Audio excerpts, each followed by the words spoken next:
Correcting the deceived. Geronda. What helps bring around someone who has delusive thoughts and ideas? One must realize his own wretchedness and place no trust in his own thoughts.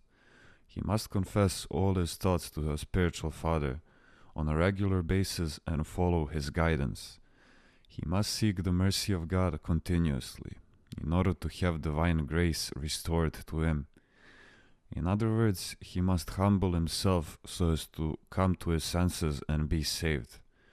You see, the will and judgments of God are an abyss. His love is boundless. There was a fellow who used to come to my Kalevi and had all sorts of deceptions in his head. Of all the things that I told him, he took nothing to heart. He took everything the wrong way. When he left the holy mountain, he would preach, causing much harm. He would say that he was receiving direction from me, and this way he would confuse people.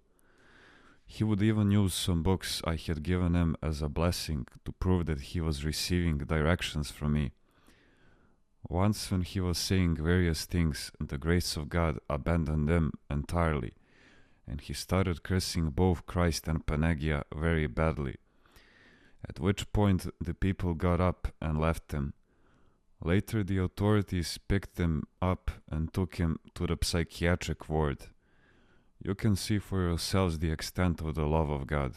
It even allows his holy name to be cursed, if this might spare and save some of his creatures. Geronda. If a deceived person understands his deception and repents, will his followers also repent? If the leader is truly repentant, he must humble himself and tell his followers that he has made a mistake, and try sincerely to put them on the right path. But if the deceptions are revealed while the deceived leader remains unrepentant, then it is necessary to enlighten the followers in the proper manner.